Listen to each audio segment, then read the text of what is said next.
یہ بات ہے 2012 ہی کی.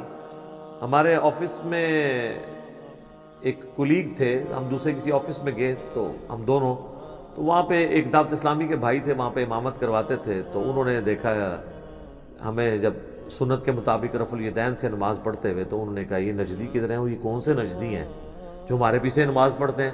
حالانکہ اہل حدیث کے نزدیک تو بریلویوں کے پیچھے نماز نہیں ہوتی، بریلویوں کے نزدیک ان کے پیچھے نماز نہیں ہوتی. تو اسی وجہ سے ان کے دل میں ہمارے لیے نرم گوشہ پیدا ہوا. کرتے کرتے انہوں نے ہمیں اپنے گھر دعوت پہ بلا لیا، اور ہم نے موقع غنیمت جانا. ان دنوں ہمیں شوق تھا کہ چلیں لوگوں سے بات کریں. تو گئے تو اسی نیت سے کہ ان کو توحید کی بات کریں گے. اس نے آگے سے جال حق نکال لی مفتی احمد یار خان نعیمی صاحب کی، جو ہم نے 1994 میں پڑھی ہوئی تھی. اس جال حق میں جتنے شیطانی وسوسے ہیں نا توحید کے خلاف، ان سب کا جواب اس پمفلٹ دعا صرف اللہ ہی سے میں موجود ہے. اچھا، وہ جناب گفتگو ہوتے ہوتے کہتا جی قرآن سے کوئی ایسی آیت بتائیں جس میں اللہ تعالیٰ نے نبیوں سے مانگنے کو منع کیا ہو. میں نے کہا جی موجود ہے. کہتے جی کدھر؟ میں نے کہا سورۃ المائدہ کی آیت نمبر 75. مل مسیح ابن مریم الا رسول، عیسیٰ ابن مریم تو نہیں تھے مگر ایک رسول ہی. قد خلت من قبلہ الرسل، اور ان سے پہلے بھی کئی رسول گزرے ہیں. وَأُمُّهُ صِدِّیقَةٌ، اور ان کی ماں سچی عورت تھی. بیٹا اولو العزم پیغمبر، 5 پیغمبروں میں سے محمد رسول اللہ، ابراہیم خلیل اللہ، موسیٰ کلیم اللہ، اور نوح صفی اللہ، اور عیسیٰ روح اللہ. یہ 5 اولو العزم پیغمبر ہیں جو سورہ الشورى اور سورۃ الاحزاب میں اللہ نے بتائے ہیں. کوئی پیغمبر ان کے لیول کا نہیں ہے. ان میں سے ایک عیسیٰ ابن مریم ہے. اولو العزم پیغمبر، اور ماں اولیاء کی سردار. پیغمبر کی ماں، کون سا ولی اس کا مقابلہ کر سکتا ہے؟ جس کو اللہ تعالیٰ نے چن لیا، آل عمران کو، ان کے نام پہ صورت ہے.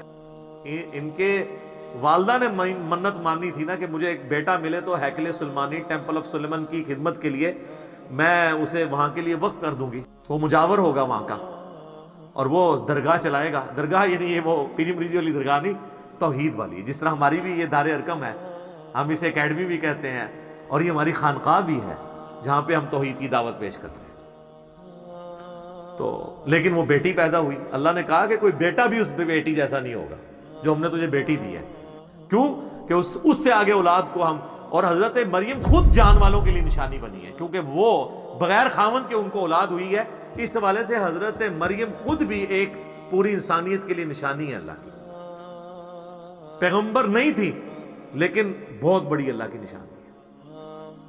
یہ 3 ہی بندے ہیں، حضرت آدم، سیدہ مریم اور عیسیٰ ابن مریم، جن کے ساتھ یہ یونیک کیس ہے. آدم کے نہ ماں نہ باپ، اور حضرت مریم کو بغیر خاوند کے اولاد، اور حضرت عیسیٰ علیہ السلام کی ماں تھی، باپ کوئی نہیں تھا.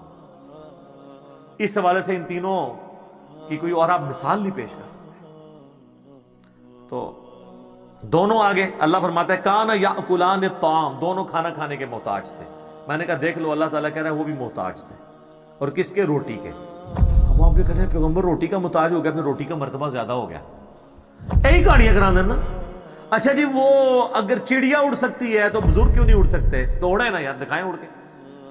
تو اگلی بات ہے کہ بزرگوں کے ماننے والے تو چڑیا سے افضل ہے نا، اشرف المخلوقات ہے نا، تو ماننے والے کو اڑ کے دکھا دیں تو ہم کہہ دیں گے ٹھیک ہے، ورنہ آپ چڑیا سے بھی گئے گزرے ہیں، چڑیا اڑ سکتی ہے. یار چڑیا کو اللہ نے کیپیبلٹی دی ہے، انسان کو نہیں دی ہے. اس سے افضلیت غیر افضلیت کا کیا فرق پڑتا ہے؟ تو اللہ فرماتا ہے روٹی کھانے کے محتاج سے. انظر کیف نبین لہم الآیات، تم دیکھو ہم اپنی آیات کس طرح کھول کر بیان کرتے ہیں. ثم انظر، پھر تم ان کی طرف دیکھو، انا یؤفکون، یہ کہاں گرے جاتے ہیں. اللہ فرماتا ہے اس سے زیادہ میں کیسے سمجھاؤں کہ روٹی کا محتاج کوئی ہو اور اس کو یہ مشکل کشا بنائے بیٹھے ہیں. دیکھو ہم آیات کھول کے بیان کرتے ہیں اور ان کا گیر الٹا ہی لگا ہوا ہے. اگلی بات، قل اتعبدون من دون اللہ، اے نبی ان کرسچن سے کہو اللہ کو چھوڑ کر عیسیٰ اور ان کی ماں، ان کو تم ان کی عبادت کر رہے ہو. ما لا یملک لکم ضرا ولا نفعا، جو نہ مالک ہیں تمہارے کسی نقصان کے نہ کسی نفع کے. میں نے کہا دیکھ لو یہاں پہ آ گئے. کہتا تو ہم تو نبی الاسلام کی یا بزرگوں کی عبادت نہیں کرتے، یہاں تو آیا تھا عبادت کرتے ہو ایسے کی. تو عیسائیوں کو اللہ نے اس لیے کہا ہے کہ وہ عبادت کرتے تھے. ہم تو نبی الاسلام کو اللہ کا بندہ مانتے ہیں اور نماز میں عبدہ و رسول پڑھتے ہیں. میں نے کہا نا، پرانیاں گلاں، پرانے بہانے، پرانے بزرگ. اگے پڑھ، ما لا یملک لکم ضرا ولا نفعا. عیسیٰ اور ان کی ماں نہ تمہارے کسی نفع کے مالک ہے نہ نقصان کے. میں نے کہا عبادت کرنا چھوڑ، نہ کر عبادت. اللہ تو یہ کہہ رہا ہے کہ عیسیٰ مشکل کشا ہے ہی نہیں، ان کی ماں ہے ہی نہیں، نہ وہ کسی کو نفع دے سکتے ہیں نہ نقصان. ساتھ ہی چپ کر گیا.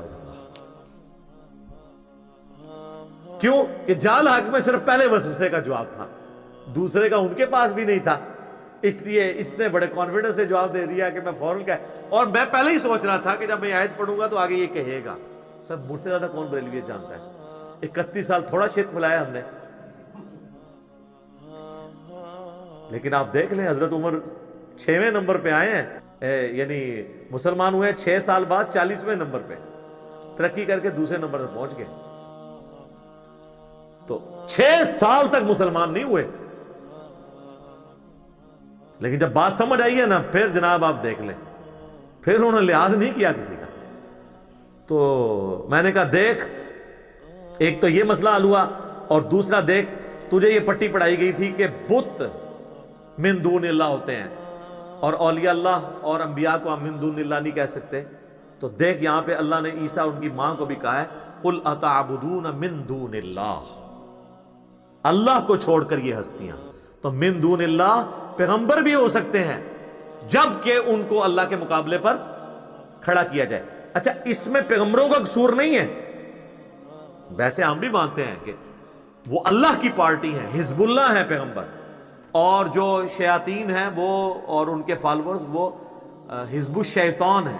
ان معنوں میں وہ اللہ کی پارٹی ہیں. لیکن جب توحید کا معاملہ آئے گا نا، پھر جو پیغمبر بھی سامنے کھڑا کیا جائے گا نا، تو پھر اللہ تعالیٰ اس چیز کا بھی لحاظ نہیں کرے گا. اور سورۃ المائدہ کی آپ آیت نمبر 17 میں دیکھیں نا، اللہ تعالیٰ فرماتا ہے لَقَدْ كَفَرَ الَّذِينَ قَالُوا إِنَّ اللَّهَ هُوَ الْمَسِيحُ ابْنُ مَرْيَمَ. بے شک وہ کفر کر رہے ہیں جو کہہ رہے ہیں کہ عیسیٰ ابن مریم ہی اللہ ہیں. قُلْ فَمَنْ يَمْلِكُ مِنَ اللَّهِ شَيْئًا. اے نبی تم فرماؤ کہ اللہ کا کوئی کیا بگاڑ لے گا.